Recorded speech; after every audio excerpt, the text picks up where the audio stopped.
எல்லாருக்கும் வணக்கம்.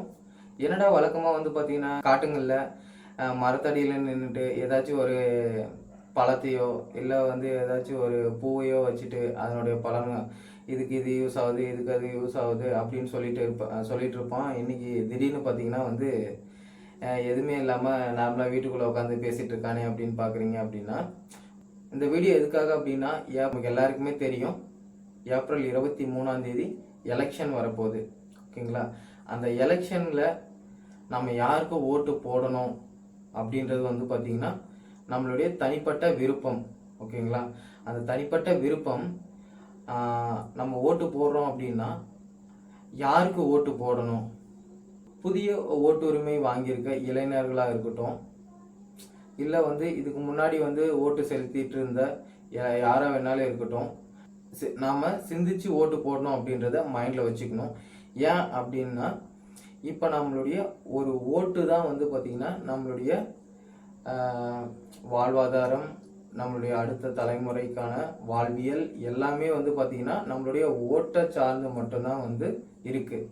நம்ம ஓட்டு யாருக்கு போடணும் அப்படின்றத வந்து பார்த்திங்கன்னா நம்ம தெளிவாக சிந்திச்சு ஓட்டு போடணும்.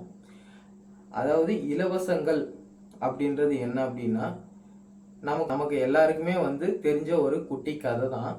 என்னன்னா, இப்போ ஒருத்தர் வந்து ரொம்ப பசியில் இருக்கான். பக்கம் வந்து பார்த்தீங்கன்னா ஒரு ஓடை ஓடிட்டு இருக்கு. அந்த ஓடையில் வந்து ஒரு மீனவன் வந்து மீன் பிடிச்சிட்டு இருக்கான். ஸோ அந்த டைமில் வந்து பார்த்தீங்கன்னா அவன் பசிக்குதுன்னு போய் கேட்கும்போது அவன் வந்து மீனை கொடுக்காம மீனை பிடிக்க கற்றுக் கொடுக்கறது தான் வந்து பார்த்தீங்கன்னா அடுத்த வேலைக்கு வந்து பார்த்தீங்கன்னா அவன் பசிக்குது அப்படின்னா அவன் மீனை பிடிச்சி சாப்பிட்டுப்பான். ஸோ அவனுக்கு மீன் பிடிக்க கற்றுக் கொடுக்குறோம். ஓகேங்களா? அதை விட்டுட்டு அப்போ அவனுக்கு வயிறு முட்டை உனக்கு எவ்வளோ மீன் வேணும் எல்லாமே இருந்தால் அப்படி சமைச்சிக்க எடுத்துக்கோ அப்படின்னு சொல்லி மொத்தமாக மீனை வந்து அவனுக்கு சாப்பிட்றதுக்கு மீனை கொடுக்கறது வந்து பார்த்தீங்கன்னா அப்போ அவனோட பசியை மட்டும்தான் தீருமே தவிர அடுத்த வேளை பசி எடுக்கும் போது அவனால் வந்து பார்த்தீங்கன்னா வேற ஒரு இடத்துல வந்து கையேந்தி தான் நிற்கணும். ஓகேங்களா? இதே தான் நம்மளுடைய தமிழ்நாட்டுடைய நிலைமையும் இன்னைக்கு அந்த நிலைமையில தான் இருக்கு. இலவசம் இலவசம் இலவசம் அப்படின்ற பெயர்ல வந்து பார்த்தீங்கன்னா இத்தனை வருஷமா நம்ம மக்களை வந்து முட்டாளா வச்சிருக்காங்க. கவர்மெண்ட் வந்து எதை இலவசமா கொடுக்கணும், எது வந்து இலவசங்கள்லாம் வந்து கொடுக்கக்கூடாது அப்படின்றது ஒன்று இருக்கு. மக்களுக்கு வந்து பார்த்தீங்கன்னா இந்த கதையில வர மாதிரி தான். ஓகேங்களா? நம்ம இளைஞர்களை ரொம்ப சோம்பேறித்தனமாக ஆக்குற நிறைய திட்டங்கள் இருக்கு. இப்போ வந்து பார்த்தீங்கன்னா என்ன பண்றாங்க, நீ வேலைக்கு போகலையா, இந்த வேலை இல்லாமல் வீட்டில் இருக்கானா படிச்சுட்டு இந்தா புடி அவனுக்கு வந்து 4000 5000 உதவித்தொகை கொடுக்குறோம் அப்படின்னு. ஏண்டா நம்ம படிச்சுட்டு என்ன கை கால் விளங்காமையா வீட்டில் உட்காந்துட்டு இருக்கோம்? நம்ம அந்த 5000 4000 வாங்கி செலவு பண்ண நம்மளுடைய அப்பா அம்மா நல்லா படிக்க வச்சிருக்காங்க. நமக்குன்னு தனி திறமைகள் வந்து நிறைய இருக்கு. அதை வந்து எப்படி வந்து அடுத்த கட்டத்துக்கு வந்து எடுத்துட்டு போனோம் அப்படின்றதான் வந்து அரசாங்கம் வந்து ஒரு வழியை வந்து ஏற்படுத்தி கொடுக்கணும். அதாவது வேலை வாய்ப்புகளை அதிகப்படுத்துறதுக்கான திட்டங்களை எடுத்துட்டு வரணும். அதை விட்டுட்டு வேலைக்கு போகாமல் வீட்டில் உட்காந்துட்டு இருக்கான், வேலைவாய்ப்பு இல்லாமல் வந்து இத்தனை இளைஞர்கள் இருக்காங்க, அவங்களுக்கு வந்து மாதம் 5000 8000 தரேன் அப்படின்ற திட்டங்கள்லாம் எங்களுக்கு தேவையே கிடையாது. ஓகேங்களா? இது வந்து பார்த்தீங்கன்னா கிருஷ்ணகிரி டிஸ்ட்ரிக்ட். இந்த கிருஷ்ணகிரி டிஸ்ட்ரிக்டில் வந்து பார்த்தீங்கன்னா ஒசூர் இந்த மாதிரி ஏரியாக்கள்லாம் இருக்குது. இங்கே நிறைய தொழிற்சாலைகள் இருக்குது, நிறைய வேலை வாய்ப்புகள் இருக்குது அப்படின்னு சொல்லிட்டு எல்லாருமே சொல்கிறாங்க. அதெல்லாம் வந்து பார்த்தீங்கன்னா சுத்தம் பொய்யுக்கும் உண்மைக்கும் வந்து நடுவில் அப்படின்ற மாதிரி. அது உண்மையாக எடுத்துக்கிறதா பொய்யா எடுத்துக்கிறதானா எங்களுக்கு தெரியல. ஏன்னா ஒரு கம்பெனியில் 10% 20% மட்டும்தான் எம்ப்ளாயிஸ் இருக்காங்க. இது எல்லாமே கான்ட்ராக்ட் லேபர்ஸ் அப்படின்னு வரும்போது அவன் என்னைக்கு நினைச்சாலும் நீ வெளியே போ அப்படின்னு சொன்னால் வெளியே போய் தான் ஆகணும். அவன் 10 வருஷம் வேலை செஞ்சாலுமே அந்த கான்ட்ராக்டில் அவனுக்கு 15000 சம்பளம்னா 15000 தான். 15000 14000 13000 தான் சம்பளமே. தொழிற்சாலைகள் மட்டும் இத்தனை எடுத்துட்டு வரோம், இத்தனை தொழிற்சாலைகள் இருக்கு, இவ்வளோ வேலை வாய்ப்புகள் இருக்கு அப்படின்னு சொல்லிட்டு எடுத்துட்டு வரீங்க.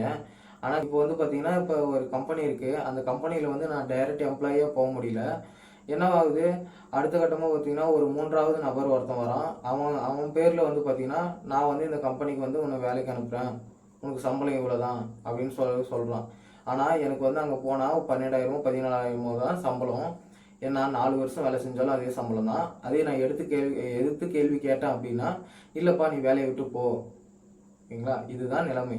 அங்கே வந்து பார்த்தீங்கன்னா அந்த எம்ப்ளாயை வந்து அந்த கான்ட்ராக்ட் லேபர்ஸை வந்து பர்மனெண்ட்டும் பண்ணுறதில்ல, அதே மாதிரி பர்மனெண்ட் பண்ணுறதில்ல அப்படின்னு பார்த்தீங்க அப்படின்னா அவனுக்கான எந்த ஒரு இப்போ வந்து பார்த்தீங்கன்னா ஒரு கம்பெனி எம்ப்ளாயாக இருக்காரு அப்படின்னா அவருக்கான கொடுக்க வேண்டிய எல்லா சலுகைகளும் கொடுக்கணும். அதே கான்ட்ராக்ட் லேபர்ஸ்க்கு அப்படின்னா அந்த மாதம் கொடுக்குற அந்த 12,000 13,000 அவ்வளோதான். அதுக்கு மேலே வந்து பார்த்தீங்கன்னா அவருக்கான எந்த ஒரு எக்ஸ்ட்ராவான லீவும் கிடையாது, எந்த ஒரு அலவன்ஸும் கிடையாது.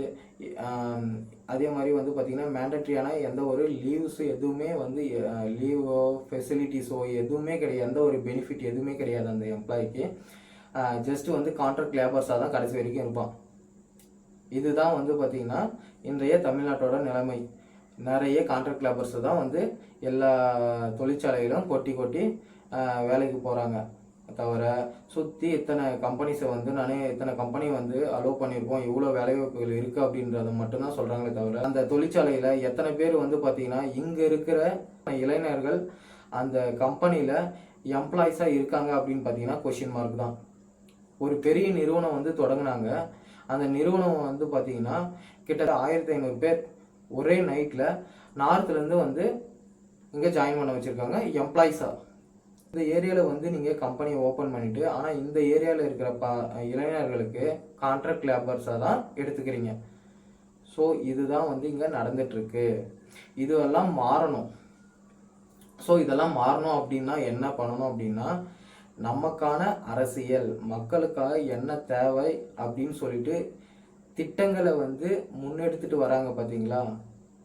மக்களின் முன்னேற்றத்துக்கான திட்டங்கள் எந்த அரசு வந்து எந்த கட்சி வந்து முன்னெடுத்துட்டு வராங்க, அது சாத்தியக்கூறோட இருக்கா அப்படின்றத வந்து நம்ம யோசித்து நம்மளுடைய வாக்கை வந்து அவங்களுக்கு செலுத்தணும். ஓகேங்களா.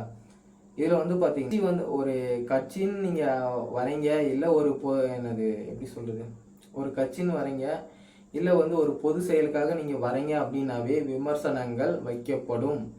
அந்த விமர்சனத்தை வந்து பார்த்திங்கன்னா தாங்க முடியாத ஒரு கட்சி தான் வந்து பார்த்திங்கன்னா இந்த டிவிகே. ஓகேங்களா. இந்த டிவிகே கட்சி வந்து பார்த்திங்கன்னா விமர்சனம் வச்சாலும் வந்து பார்த்திங்கன்னா அவங்களுக்கு வந்து பார்த்திங்கன்னா இது சரியில்லை, இது மாற்றிக்கோங்க அப்படின்னு சொல்லிட்டு விமர்சனம் வச்சாவே உடனே வந்து பார்த்திங்கன்னா கமெண்ட்ஸாக இருக்கட்டும் எதுலையாக இருக்கட்டும் கொஞ்சம் அசிங்கமாக திட்டுறது, தேவையில்லாத வார்த்தைகளை வந்து திட்டுறது, அவங்கள வந்து தொல்லை பண்ணுறது, இந்த மாதிரியான விஷயங்கள் வந்து அதிகமாக பண்ணிகிட்ருக்காங்க.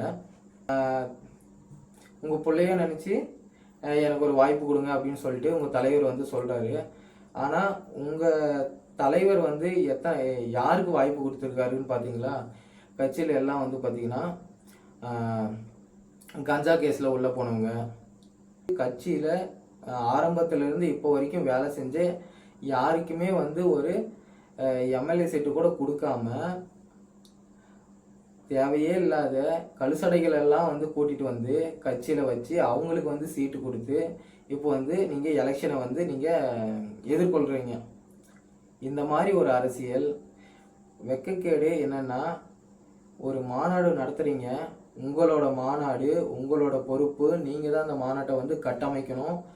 ஆனால் நீங்கள் அந்த மாநாட்டில் உங்கள் அண்ணா வந்தால் எவ்வளோ கூட்டம் சேரும்ன்றது உங்களுக்கு தெரியும், எல்லாமே தெரியும். ஆனால் எந்த ஒரு முன்னேற்பாடுகளோ தண்ணி வசதி எதுவுமே பண்ணாமல் 41 உயிரை வந்து எடுத்துட்டீங்க. எடுத்தது மட்டும் இல்லாமல் உங்கள் அண்ணா வந்து பின்னாடியே கேள்வி கேட்டுட்டு வராங்க. அண்ணா சார் 41 உயிர் போயிடுச்சு, என்ன பதில் சொல்கிறீங்க, என்ன பண்ண போகிறீங்க அப்படின்னா உங்கள் அண்ணா வந்து ஓடிட்டே இருக்காரு. அது மட்டும் இல்லாமல் இங்கேருந்து போயிட்டு அதுக்கடுத்து ஒரு கொஞ்ச நாள் கூட உடனே ஒரு வீடியோ ஒன்று போஸ்ட் போடுறாரு. அந்த வீடியோ பார்த்தீங்கன்னா உண்மையாக மனசார வந்து பார்த்தீங்கன்னா அவர் வந்து அவர் ஃபீல் பண்ணுற மாதிரி தெரியல, ரொம்ப வெளிப்படையாக தெரியுது, நடித்து ஒரு வீடியோ போட்டிருக்காரு. அதுக்கப்புறம் பார்த்தீங்கன்னா இதுக்கு போகிறாரு, ஜனநாயகம் படத்தோட ஆடியோ லான்ச்சு, அதில் போய் டான்ஸ் ஆடிட்டு இருக்காரு உங்கள் தலைவர். எங்கள் அம்மா வெக்க கேடுறா. நான் எல்லா பசங்களும் எல்லா தம்பிங்க அண்ணாங்க அக்காங்க தங்கச்சிங்க எல்லாம் அந்த கட்சிக்கு வந்து ரொம்ப சப்போர்ட் பண்ணிகிட்ருக்கீங்க. கொஞ்சம் புரிஞ்சுக்கணும். நம்ம வீட்டில் இருந்து ஒருத்தர் அந்த மாநாட்டுக்கு போய் உயிரிழந்து போயிட்டாங்க அப்படின்னா அதனோட வலி எப்படி இருக்கும் அப்படின்றது வந்து பார்த்திங்கன்னா அவங்களுக்கு தான் தெரியும். அதை விட்டுட்டு அவர் வந்து போயிட்டு ஆடியோ லான்ச்சில் டான்ஸ் ஆடிட்டுருக்காரு. இதெல்லாம் கேட்க வர்றவங்களுக்கே வந்து பார்த்திங்கன்னா நீங்கள் எப்படி சொல்கிறது, அவங்க மேலேயே வந்து குற்றச்சாட்டு வைக்கிறது, அவங்க மேலேயே வந்து பார்த்திங்கன்னா தேவையில்லாத வார்த்தைகளை பேசுறது, இந்த மாதிரியான செயல்களில் வந்து ஈடுபடுறீங்க. நீங்கள் ஃபஸ்ட்டு தெளிவாக புரிஞ்சுக்கோங்க, உங்கள் அண்ணா மக்களுக்கான அரசியல் தான் பண்ணுறாரா இல்லை தன்னுடைய சுயலாபத்துக்காக தான் வந்திருக்காரா? அடிக்கடி எல்லா மாநாட்டிலையும் எல்லா பரப்புரையிலும் பேசுகிற ஒரே வார்த்தை, நான் 200 கோடியை விட்டுட்டு வந்துட்டேன், 200 கோடியை விட்டுட்டு வந்துட்டேன், 300 கோடியை விட்டுட்டு வந்துட்டேன். இந்த ஒரு வார்த்தை மட்டும்தான் அதிகமாக சொல்லிகிட்டே இருக்காங்க. அண்ணா விஜய் அண்ணா, எந்த ஒரு தமிழ்நாடு மக்களும் நீங்கள் வாங்க, அரசியலுக்கு வாங்க, நாங்கள் வந்து பல பாதாளத்தில் வந்து நாங்கள் விழுந்திருக்கோம் அப்படின்னு சொல்லிட்டு யாருமே உங்களை வந்து கையை பிடிச்சி கூப்பிடல. ஓகேங்களா? நீங்களாக தான் அரசியலுக்கு வந்தீங்க, நீங்களாக தான் இது பண்ணிகிட்ருக்கீங்க. ஓகேங்களா? கடைசியில் நீங்களே வந்து நான் 200 கோடி விட்டுட்டு வந்துட்டேன், என்னுடைய லக்ஸுரியான லைஃப்பை விட்டுட்டு வந்துட்டேன், இப்படிலாம் கதற வேணாம். ஓகேங்களா? அது மட்டும் இல்லாமல் நீங்கள் வந்து ஒன்றும் லக்ஸுரியான லைஃப்பை ஒன்றும் விட்டுட்டுலாம் வரல. நீங்கள் வெளியே வர்றதுக்கு உங்களுக்குன்னு தனியாக ஒரு விமானம், அப்புறம் இங்கே பரப்புரைக்கு வந்தீங்கன்னா தனியாக எல்லா ஃபெசிலிட்டியும் இருக்க கேரவன்னு, நீங்கள் நடுவில் ட்ராவல் பண்ணுறதுக்கு BMW, ரோல்ஸ் ராய்ஸ் காரு இதெல்லாம் வச்சுட்டு தான் நீங்கள் நல்லா லக்ஸுரியாக தான் உங்கள் லைஃப்பை வந்து ரன் பண்ணிகிட்ருக்கீங்க. ஓகேங்களா? அதை விட்டுட்டு நான் மக்களுக்காக எல்லாத்தையும் விட்டுட்டு வந்துட்டேன் நான் நடு ரோட்டில் நடந்தால் வந்துட்டுருக்கீங்க. சொல்லுங்கள், நீங்கள் அரசியல் பண்ணுறீங்களா? அரசியல்னா என்னன்னே தெரியல உங்களுக்கு. ஃபஸ்ட்டு போயிட்டு உங்களுடைய கட்சியை வந்து நல்லபடியாக கட்டமைங்க. அரசியல் கட்சியில் இருக்க ஒவ்வொரு வேட்பாளரும் எந்த வித கிரைமும் இல்லாமல் இருக்காங்களான்னு ஃபஸ்ட்டு பாருங்கள். அதுக்கப்புறம் நீங்கள் அரசியலுக்கு வாங்க. அவ்வளோ கிரைம்ஸ் பண்ண ஆட்களை வந்து நீங்கள் எம்எல்ஏவாக வச்சுக்கிட்டு எங்களுக்கு வந்து நல்லாட்சி கொடுப்பீங்க அப்படின்றது வந்து எந்த அளவுக்கு சாத்தியம் அப்படின்றது தெரியல. இப்போ இந்த வீடியோ போட்டதுக்கப்புறமும் எத்தனை பேர் இந்த வீடியோ கீழே கழுவி ஊற்ற போகிறீங்களா, எனக்கு அதை பற்றி கவலையே கிடையாது. ஏன்னா இதை பார்த்து ஒரு பையன் புரிஞ்சுக்கிட்டான்னா கூட எனக்கு ரொம்ப சந்தோஷம், இல்லை ஒரு தங்கச்சி புரிஞ்சுக்கிட்டா கூட எனக்கு ரொம்ப சந்தோஷம். அது இதுக்கும் மேலே போயிட்டு அந்த கேரவனில் பார்த்தீங்கன்னா லைட்டை ஆஃப் பண்ணி ஆன் பண்ணுவார். அப்போ அப்படியே அந்த சிரிப்பார், ஒரு சைக்கோ வந்து சிரிக்கிற மாதிரியே இருக்கும். அங்கே மக்கள்லாம் கத்திட்டு இருப்பாங்க, இவர் வந்து சிரித்து லைட் ஆஃப் பண்ணி ஆன் பண்ணுறது. இதெல்லாம் என்ன மாதிரியான ஒரு செயல்னு தெரியல. சரி, ஓகே, இதுக்குள்ளே நம்ம அதிகமாக போக தேவையில்ல.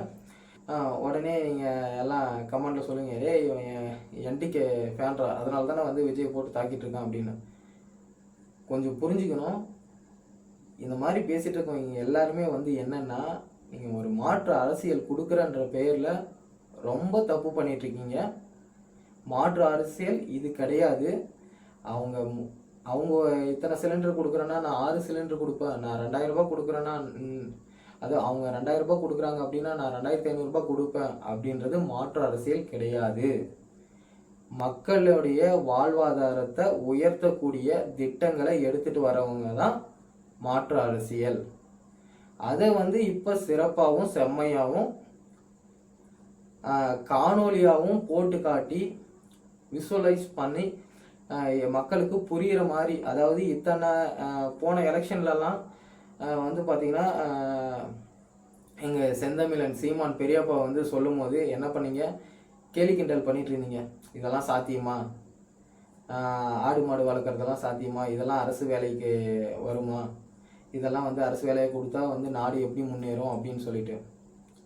இங்கே நான் ஒரு விஷயத்தை ஓப்பனாக சொல்லலான் இருக்கேன்.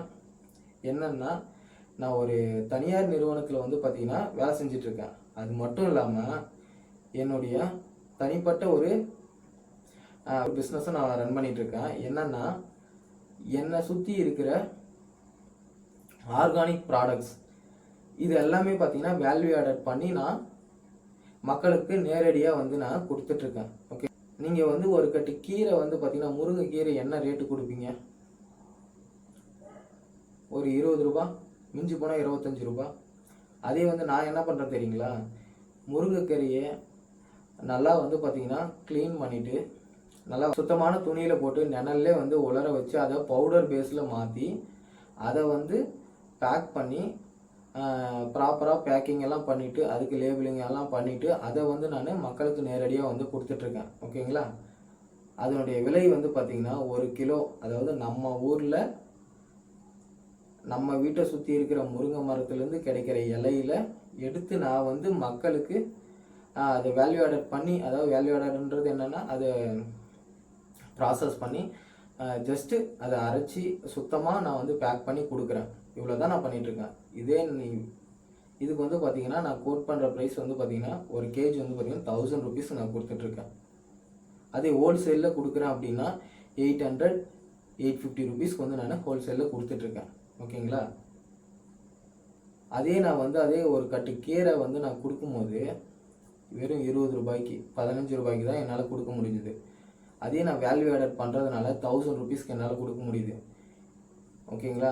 அதே மாதிரி தான் அதில் கிடைக்கிற முருங்கை மரத்தில் கிடைக்கிற விதைகள், முருங்கைக்காய் எதுவுமே நான் வந்து வீணாக்கிறதில்ல. எல்லாத்தையுமே வந்து நான் வேல்யூ ஆடட் பண்ணுறேன். சாம்பார் பொடி, இட்லி பொடி, இந்த மாதிரி வந்து ஒவ்வொன்றும் ஒவ்வொரு விதமாக வந்து பார்த்திங்கன்னா சுத்தமான முறையில் ப்ராசஸ் பண்ணி கொடுத்துட்ருக்கேன். இது எல்லாமே வந்து பார்த்திங்கன்னா என்னுடைய தனியார் துறையில் நான் வந்து எவ்வளோ சம்பாதிக்கிறேனோ அதை காட்டிலும் இதில் வந்து எனக்கு நல்லாவே வந்து ஒரு நல்ல வருமானம் வந்து வந்துட்டுருக்கு. இப்போ சொல்லுங்கள், இதுதான் வந்து தற்சார்பு கொள்கை. எங்கிட்ட என்ன இருக்கோ நான் அதை வேல்யூ ஆடட் பண்ணி நான் மக்களுக்கு கொடுக்குறேன்.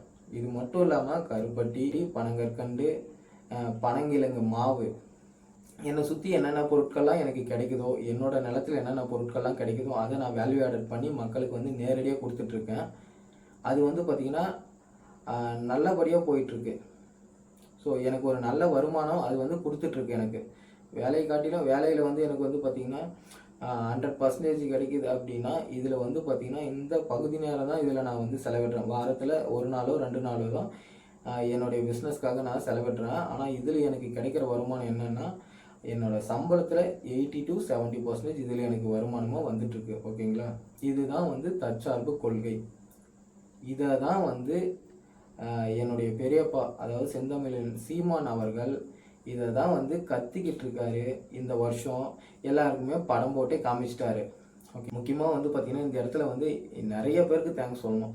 இந்த இன்ஸ்டாவில் இருக்கவங்க, யூடியூப்பில் இருக்கவங்க எல்லாருக்குமே வந்து ரொம்ப ரொம்ப ரொம்ப ரொம்ப தேங்க்ஸ்.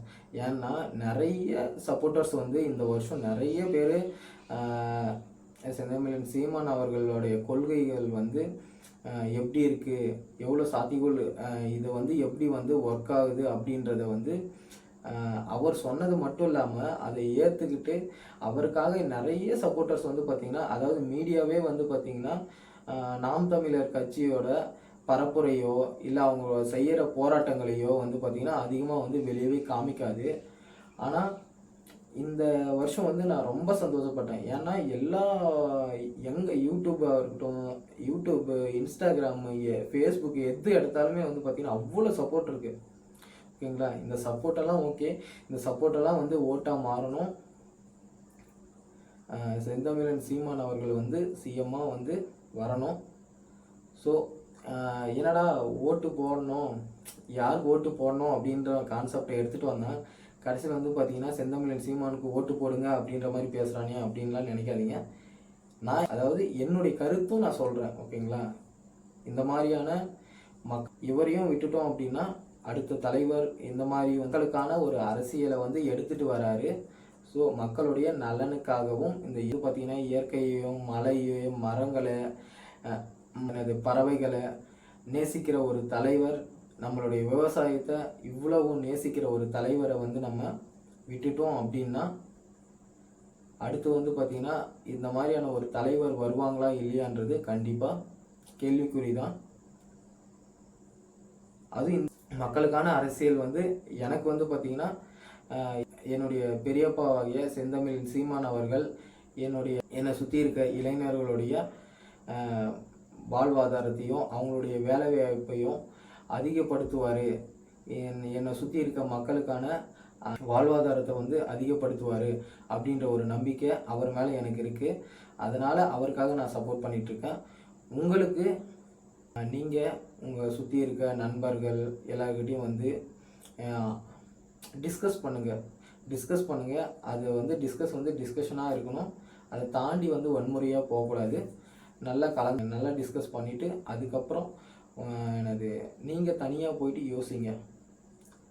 ஓகே, இந்த தலைவர் வந்தால் நமக்கான அரசியல் நம்மளுடைய வாழ்வாதாரம் கரெக்டாக இருக்கும் அப்படின்னு உங்களுக்கு தோணுச்சு அப்படின்னா யாராக இருந்தாலும் அவங்களுக்கு நீங்கள் உங்களுடைய ஓட்டை செலுத்துங்க. அது உங்களுடைய தனிப்பட்ட விருப்பம். ஆனால் யாருமே ஓட்டு செலுத்தாமல் இருக்காதீங்க. நோட்டாவுக்கு ஓட்டு போட்டு வேஸ்ட்டும் பண்ணாதீங்க. நோட்டா வந்து பெரும்பான்மையாக வந்தாலும் அதுக்கு அடுத்ததாக எந்த கட்சி வந்து பார்த்திங்கன்னா ஓட்டில் வந்து முன்னாடி இருக்காங்களோ அந்த கட்சி தான் வந்து ஆட்சி அமைக்கும். நோட்டாவில் போடுற ஓட்டு வந்து பார்த்திங்கன்னா வேஸ்ட்டு தான். இப்போ வந்து பார்த்திங்கன்னா ஒரு மக்கள் தொகை வந்து ஒரு 10 லட்சம் பேர் இருக்காங்க. 9 லட்சம் பேர் நோட்டாவிலே ஓட்டு போட்டிருக்காங்க. ஒரு கட்சிக்கு வந்து பார்த்திங்கன்னா ஒரு 80,000 பேர் ஓட்டு போட்டிருக்காங்க. இதர கட்சிகளுக்கு 20,000 பேர் ஓட்டு போட்டிருக்காங்க அப்படின்னா 9 லட்சம் ஓட்டு பெற்ற நோட்டா தான் வந்து வெற்றி பெற்றிருக்கு. ஆனால் நோட்டாவை வந்து அதிகப்படியான வாக்கு செலுத்தினாலும் எந்த பிரயோஜனமும் கிடையாது. அதுக்கு அடுத்ததான் அந்த 80,000 ஓட்டு வாங்கின ஒரு கட்சி இருக்குது பார்த்திங்களா, அதுதான் ஆட்சியை பிடிக்கும். ஸோ அதனால் நோட்டாக்கு போடாமல் கொஞ்சமாச்சு யோசித்து யார் வந்தால் நல்லாயிருக்கும் அப்படின்னு சொல்லிட்டு அவங்களுக்கு ஓட்டு போடுங்க. உங்கள் ஓட்டை வந்து வேஸ்ட் பண்ணாதீங்க. அதே மாதிரி ஓட்டு போடாமையும் இருக்காதீங்க. அதே மாதிரி தவறாக ஓட்டு போடாதீங்க. எங்கள் பெரியப்பா சொன்னார், நாங்கள் காலகாலமாக தான் இந்த கட்சிக்கு தான் ஓட்டு போடுவோம், நான் வந்து இவரோட ஃபேனு, அதனால் இவருக்கு தான் ஓட்டு போடுவேன், பிடிக்குது அப்படின்னு சொல்லிட்டு அவரை பார்க்க போகலாம், அவரோட படத்தை பார்க்க போகலாம், அவர் எங்கேயாவது வந்திருக்காரு, அவரோட உரையாடல் நடந்துட்டுருக்கு அப்படின்னா அவரோட பேசுகிறத பார்க்க போகலாம். ஆனால் அவருக்கு ஓட்டு போடணும் அப்படின்னா அவர் வந்து நமக்கு என்ன பண்ணுவார், அது ஓசியில் துட்டு கொடுப்பாரான்னு இல்லை, நம்மளுடைய வாழ்வாதாரத்துக்கும் நம்மளுடைய அடுத்த கட்ட வேலைவாய்ப்பு எல்லாத்துக்குமே வந்து அவர் என்ன திட்டங்களை வந்து தரமான திட்டங்களை என்ன வச்சிருக்காரு அப்படின்றத ஆழ்ந்து சிந்திங்க. அதுக்கப்புறம் உங்களுடைய வாக்கை வந்து செலுத்துங்க. வாக்கை செலுத்தாமல் இருக்காதீங்க.